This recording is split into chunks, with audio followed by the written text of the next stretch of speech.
আসসালামু আলাইকুম, শারমিন লীনা স্বাগত জানাচ্ছি এনটিভি দুপুরের খবরে। ক্রাউন সিমেন্ট শিরোনাম দেখছিলেন, এবারে পুরো খবর।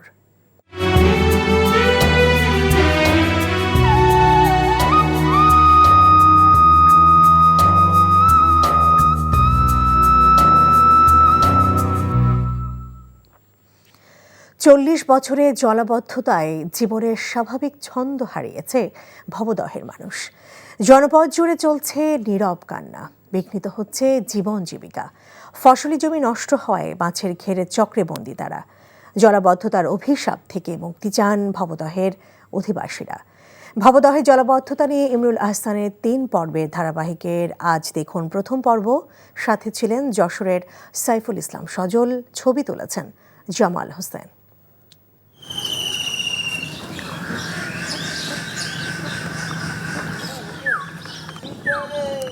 প্রকৃতিতে বইছে শীতের হাওয়া। বর্ষা চলে গেছে, তাও 3 মাস হলো। তারপরও উঠোনে পানি, বাড়ি থেকে বের হওয়ার পথ যেন একটা নদী। এক ঘর থেকে আরেক ঘরে যেতে পাতা হয়েছে সাঁকো। ঘরের ভেতরে পানি, মাচা পেতে ব্যবস্থা হয়েছে শোবার জায়গার। গরু বাছুর নিয়ে নিজেকে খাওয়া দাওয়া এই যে কষ্ট করে করতে আসছে, এ তো চালি দিয়ে করে নিচে রান্নাঘর, সেই জায়গায় রান্না করে খাচ্ছে। চালির পরে রান্নাঘর তো ভেঙে গেছে, এই যে চলাচলের সমস্যা আছে সব সময়। এতে তো গা গুঁতো খাইয়েও নিজেরা মরতেছি, এত কষ্ট। যশোরের অভয়নগর, মনিরামপুর, কেশবপুর আর খুলনার ডুমুরিয়ার বেশিরভাগ বাড়ির চিত্রই এক। জেগে আছে একমাত্র বড় রাস্তা, কোনো কোনো রাস্তাও তলিয়ে আছে পানির নিচে। যাতায়াতের জন্য ডিঙ্গি নৌকায় ভরসা। এই এলাকায় যত দূর চোখ যায় শুধু পানি আর পানি। ক্ষেতের ফসল, মাছের ঘের সবই কেড়ে নিয়েছে সর্বনাশা পানি। কেড়ে নিয়েছে অনেকের থাকার জায়গাটুকু। পানির কাছে হেরে তাদের ঠাঁই রাস্তার ধারে। রান্না বান্না করার সমস্যা, ছেলেবিলি নিয়ে থাকতে পারছিলাম না। আর রাস্তার পরে আসিও তো রিক্স, ছেলেবিলি নিয়ে। যেদিন পানি কমবে সেদিন ফেরবো। পানি তো সত্যিছে অল্প অল্প আন, আগে তো যাই বেশি সত্যি আন, একটু কম সত্যিছে। মেঘ দেখলেই এখন ভয় ভবদহের মানুষের। আতঙ্ক দানা বাঁধে মনে। আবারও বৃষ্টি হলে আশ্রয় নেওয়া জায়গাটাও চলে যাবে পানির নিচে। বৃষ্টি হলেই তো সবসময় আতঙ্কে থাই, যা কিনা আমাকে বাড়ি যা একটু পানি কমতেছে তা আবার তার চেয়ে বেশি আসছে। গেল কয়েক বছর বৃষ্টি কম হওয়ায় ভবদহের জলাবদ্ধতা খুব একটা প্রকট ছিল না, কিন্তু শেষ 3 মাসের বৃষ্টি দুর্ভোগ বাড়িয়েছে। তোমাকে বগদার সমস্যা, জল ধরে নেয়, সেই সব সমস্যা। বাড়ি ঘরের মধ্যে 4 আঙুল জল, বাস করা তো মুশকিল না, দিয়ে দাঁড়ি করে বসে রয়ে এই এখানে হলো চার দিয়ে পার হয়ে জল দিয়ে চলে আসছে। ভবদহের অভিশাপের শিকার এক সময়ের অনেক সচ্ছল পরিবার। সর্বনাশা পানি গিলে খেয়েছে ফসলি জমি। বাধ্য হয়ে মাছ চাষে ঝুঁকেছে কৃষক। এখন কোনো কৃষি কাজ নেই, এখন মাছের চাষ ছাড়া কোনো কাজ নেই। জমি আছে, জমি তো ফসল হচ্ছে না, জমিতে কী হবে? ফসলাদের না হলে আমরা কী করে বাঁচবো? তাদের মতো হাজারো মানুষের স্বপ্ন ভবদহের পানিতে নিমজ্জিত। চাষবাস নেই, এলাকায় কোনো কাজ নেই। বাধ্য হয়ে অনেকে অন্যত্র চলে গেছে। তারা টাকা পাঠালে কেবল পরিবারের চুলা জ্বলে। পচা গন্ধ, আবদ্ধ পানি ব্যবহারে বাড়ছে স্বাস্থ্য ঝুঁকি। নানান রোগবালায় আক্রান্ত ভবদহের মানুষ। জলাবদ্ধতায় স্বাভাবিক শিক্ষা কার্যক্রমও ব্যাহত হচ্ছে। কোনো কোনো স্কুলের ঠিকানা তো এখন খোলা জায়গা। 80-র দশকের মাঝামাঝি থেকে জলাবদ্ধ ভবদহ অঞ্চল। এই পানি থেকে কবে মুক্তি মিলবে কিংবা আদৌ মিলবে কিনা তা জানা নেই কারো। জলাবদ্ধতায় বিপর্যস্ত এক জনপদ ভবদহ।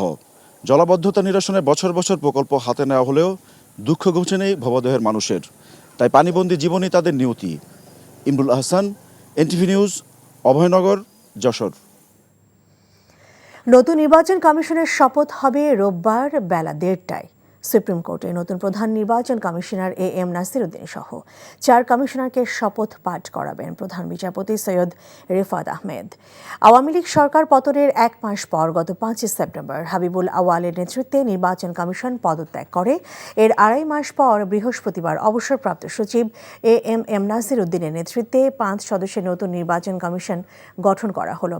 নতুন কমিশনের নির্বাচন কমিশনার হিসেবে থাকছেন সাবেক অতিরিক্ত সচিব আনোয়ারুল ইসলাম সরকার, সাবেক জেলা ও দায়রা জজ আব্দুর রহমান মাসুদ, সাবেক যুগ্ম সচিব বেগম তাহমিদা আহমদ এবং অবসরপ্রাপ্ত ব্রিগেডিয়ার জেনারেল আবুল ফজল মোহাম্মদ সানাউল্লাহ। আগামী জাতীয় সংসদ নির্বাচন আয়োজনের দায়িত্ব থাকবে এই নতুন কমিশনের ওপর। নবগঠিত নির্বাচন কমিশনের উপর বিএনপি আস্থা রাখতে চায় বলে জানালেন দলের চেয়ারপারসনের উপদেষ্টা সৈয়দ মোয়াজ্জেম হোসেন আলাল। জাতীয়তাবাদী প্রচার দলের 13তম প্রতিষ্ঠা বার্ষিক উপলক্ষে বিএনপির প্রতিষ্ঠাতা সাবেক রাষ্ট্রপতি জিয়াউর রহমানের সমাধিতে শ্রদ্ধা নিবেদন শেষে তিনি এই কথা জানান। এ সময় তিনি আরও বলেন, কথা বেশি না বলে নির্বাচন কমিশন কাজের মাধ্যমে তাদের সক্ষমতা প্রমাণ করতে হবে। এছাড়া নির্বাচন কমিশন গঠনের মধ্য দিয়ে ইতিমধ্যেই নির্বাচনী ট্রেনের যাত্রা শুরু হয়েছে মন্তব্য করে বিএনপির এই নেতা আরও বলেন, সংস্কার কাজ এখন দ্রুত শেষ করতে হবে। ক্যান্টনমেন্টের যে বাড়ি থেকে বেগম খালেদা জিয়াকে অন্যায়ভাবে বের করে দেওয়া হয়েছিল সেই বাড়ি আবার তাকে ফিরিয়ে দেওয়ার দাবিও জানান মোয়াজ্জেম হোসেন আলাল।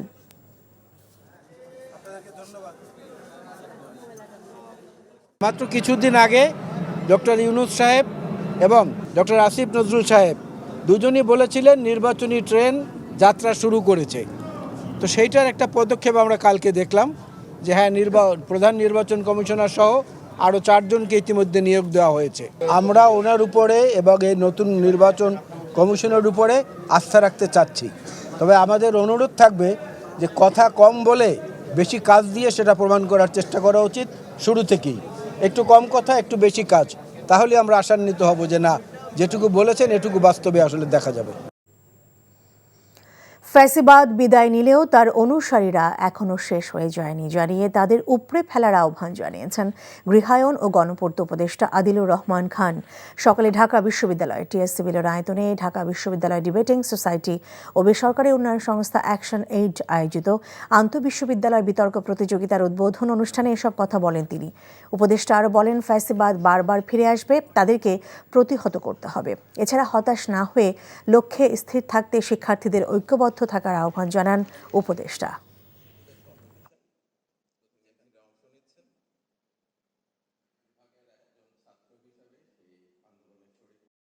বাংলাদেশে ফ্যাসিবাদের পতন হলেও কিন্তু সংগ্রাম শেষ হয়ে যায় না, তার এলিমেন্টসগুলো বজায় থাকে, যেটাকে উচ্ছেদ করতে হয়। আপনাদের এই সংগ্রামে যারা ছিল তারা বন্ধু, অন্যরা চলে যাবে। আপনাদের এই বন্ধুত্ব ধরে রাখবেন, ঐক্যবদ্ধ থাকবেন। ফ্যাসিবাদ বারে বারে ফিরে আসতে পারে, সেটা প্রতিহত করবেন। সরবরাহ স্বাভাবিক রাখতে সম্প্রতি 2 দফায় ভোজ্য তেলের শুল্ক ছাড় দেয় তেমন কোনো সুফল মেলেনি। বাজারে বরং বাড়তি দামে বিক্রি হচ্ছে খোলা পাম ও সয়াবিন তেল। এদিকে সপ্তাহের ব্যবধানে পেঁয়াজের দাম কমলেও বাড়তি দামে বিক্রি হচ্ছে আলু। এছাড়া সরবরাহ বাড়ায় কিছুটা কমেছে সবজি ও মুরগির দাম। অপরিবর্তিত রয়েছে ডিম ও মাছের দাম। আরাফাত ইসলামের রিপোর্ট। জাতীয় রাজস্ব বোর্ড এনবিআর ভোজ্য তেল আমদানিতে মূল্য সংযোজন কর কমানোর পরেও বাজারে এর প্রভাব পড়ছে না। এখনও বাজারে প্রতি কেজি খোলা সয়াবিন তেল বিক্রি হচ্ছে 180 ও প্রতি কেজি পাম তেল বিক্রি হচ্ছে 165 টাকায়। বাজার ঘুরে দেখা যায় বোতলজাত তেলের সরবরাহ স্বাভাবিক থাকলেও খোলা ভোজ্য তেলের সংকট রয়েছে এবং দামও বাড়তি। ফ্যাক্টরি থেকে সাপ্লাই নেই, সাপ্লাই হচ্ছে না, অ্যাভেলেবেল সাপ্লাই নেই। সাপ্লাই থাকলে কিন্তু বাজারে অ্যাভেলেবেল তেল থাকতো, কিন্তু শুল্ক কমানোর পরে কিন্তু অ্যাভেলেবেল তেল নেই। সয়াবিন তেলের সাপ্লাই আছে, কিন্তু সমস্যা হচ্ছে রেট বেশির কারণে এটা নেওয়া নিতেছে না পাবলিক বেশিরভাগ বোতলটাই বেশি প্রেফার করতেছে। লুজের তেল গ্যালান থেকে দাম বেশি হওয়ার কারণে আমরা এখন লুজটা আপাতত সয়াবিন বিক্রি করতেছি না। এদিকে সরবরাহ বাড়ায় সপ্তাহের ব্যবধানে পেঁয়াজের দাম সামান্য কমেছে। দেশি পেঁয়াজ 130 টাকা আর আমদানিকৃত পেঁয়াজ 110 টাকায় বিক্রি হচ্ছে। তবে এখনও বাড়তি দামে বিক্রি হচ্ছে আলু। সাদা আলু যেটা ডায়মন্ড, ওটার দামটা বাড়তি, 70 টাকা কিনা পড়ছে কারণ বাজার, আমরা 75 টাকা বিক্রি করি। কেজিতে 20 টাকা 25 টাকা কমছে পেঁয়াজ, দেশিটা ইন্ডিয়ানটা কমছে কেজিতে 15 টাকা। শীতের সবজির সরবরাহ বাড়ায় কিছুটা কমতির দিকে দাম, আর কাঁচামরিচ মানভেদে 130 থেকে 150 টাকা পর্যন্ত বিক্রি হচ্ছে। গেল সপ্তাহের চেয়ে ব্রয়লার মুরগি কেজিতে 10 টাকা ও সোনালী মুরগির দাম 20 টাকা কমেছে। নতুন করে দাম না বাড়ায় লাল ডিম 145 টাকা ও সাদা ডিম 140 টাকা ডজন বিক্রি হচ্ছে। এছাড়া গরু ও খাসির মাংসের দাম অপরিবর্তিত রয়েছে। ব্রয়লার মুরগি 190 আর সোনালী 300 আর দেশি মুরগি 550। নিত্যপণ্যের বাজারে কিছুটা স্বস্তি ফিরলেও সরকারের প্রতি নিয়মিত বাজার মনিটরিং করার তাগিদ ভোক্তাদের। বাজারটা মনিটরিং করা উচিত, কারণ এখানে মাঝখানে যে সিন্ডিকেট আছে এই বিষয়টা একটু লক্ষ্য করা উচিত। খুবই হিমশিম খেতে হচ্ছে, কারণ সব কিছুর দামই অনেক বেশি আর বাজার মূল্য কোনোভাবে কমছে না, সব জায়গায় সেম। আসলে ছোট বড় সব ধরনের মাছের দাম অপরিবর্তিত রয়েছে। এছাড়া নতুন করে দাম না বাড়লেও বাড়তি দামেই চাল কিনতে হচ্ছে ক্রেতাদের। Arafat Islam, NTV news, Dhaka. Narayanganj city কর্পোরেশনের 34 জন কাউন্সিলর ও মেয়র না থাকায় দুর্ভোগে পড়ছেন নগর সেবাগ্রহীতারা। মাত্র 14 জন কর্মকর্তা দিয়ে সেবা দিতে হচ্ছে প্রায় 10 লক্ষাধিক নগরবাসীকে। এতে শিশুদের জন্ম নিবন্ধন মৃত্যু সনদ পেতে ভোগান্তিতে পড়তে হচ্ছে। স্কুলে ভর্তি সহ বিভিন্ন সেবা পেতে বিড়ম্বনায় পড়ছেন নগরবাসী। সিটি কর্পোরেশনের নির্বাহী কর্মকর্তা জানান, লোকবল কম থাকায় নগরবাসীকে সেবা দিতে হিমশিম খেতে হচ্ছে তাদের। তারেক স্বপনের ক্যামেরায় নারায়ণগঞ্জ প্রতিনিধি বিল্লাল হোসেন রবিনের পাঠানো রিপোর্টে দেখুন বিস্তারিত। নারায়ণগঞ্জ সিটি কর্পোরেশনের চিত্র এটি। স্বৈরাচার শেখ হাসিনা সরকারের পতনের পর থেকে বেশিরভাগ ওয়ার্ড কাউন্সিলর আত্মগোপনে চলে যায়, আর মেয়র সহ বাকিদের দায়িত্ব থেকে সরিয়ে দেওয়া হয়। 27টি ওয়ার্ডে নগর সেবা দিতে 14 জন কর্মকর্তাকে দায়িত্ব দেওয়া হয়েছে। এরপর থেকে অনেকটা ঝিমিয়ে পড়েছে নগর সেবা। নগরীর অলিগলিতে জমে আছে ময়লার স্তূপ, ড্রেনগুলো পরিষ্কার না হওয়ায় বেড়েছে মশার উপদ্রব। এতে বাড়ছে ডেঙ্গু রোগীর সংখ্যা। কাউন্সিলর না থাকায় শিশুদের জন্মসনদ নিয়ে ভোগান্তিতে নগরবাসী। সিটি কর্পোরেশনের মোট জনসংখ্যা প্রায় 10 লাখের মতো। জন্ম নিবন্ধন জরুরি দরকার, এই জন্য জন্ম নিবন্ধন ক্ষমতা নাই, তো জন্ম নিবন্ধনের জন্য আসলাম, ওনারা করতে পারবো না। এলাকার বিভিন্ন মানুষজন ডেঙ্গু জ্বর আক্রান্ত রয়েছে, কোনো প্রকার ঔষধ ছিটানোর কোনো ব্যবস্থা নাই সিটি কর্পোরেশন থেকে।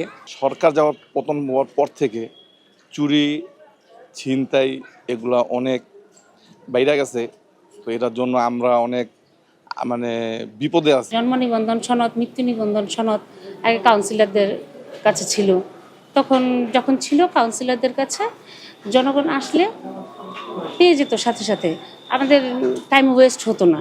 যারা সিটি কর্পোরেশনের এই অফিসাররা এই কাউন্সিলরের দায়িত্ব গ্রহণ করেছে, তারা কিভাবে চিনবে যে এই এলাকার মানুষের এই জনদুর্ভোগ কিভাবে কমাবে? পরিবর্তিত পরিস্থিতিতে কিছুটা সমস্যা হচ্ছে স্বীকার করে সিটি কর্পোরেশনের এই কর্মকর্তা জানান, দ্রুত সমস্যার সমাধান হয়ে যাবে। আমাদেরকেও নতুন একটা অভিজ্ঞতার সম্মুখীন হতে হয়েছে, কারণ আমাদের অফিসাররা এই কাজগুলো আগে করেন নাই, এইগুলা জনপ্রতিনিধিগণ করছেন। তবে এটা ঠিক, জনগণের কিছুটা ভোগান্তি হচ্ছে। দেশের 12টি সিটি কর্পোরেশন ও 223টি পৌরসভার সাধারণ কাউন্সিলর ও সংরক্ষিত নারী কাউন্সিলরদের অপসারণ করে 2টি প্রজ্ঞাপন জারি করে স্থানীয় সরকার বিভাগ। NTV news desk. এই ছিল দুপুরের খবরে। এই খবরের ভিডিও সহ আপডেট জানতে ভিজিট করুন এনটিভি অনলাইন www.ntvbd.com। এছাড়াও এনটিভির জনপ্রিয় সব অনুষ্ঠান ও খবরের আপডেট জানতে ভিজিট করুন আমাদের ইউটিউব ও ভেরিফাইড ফেসবুক পেজ। 5টা দেশের খবর দেখার আমন্ত্রণ রইল। এতক্ষণ সঙ্গে থাকার জন্য ধন্যবাদ সবাইকে।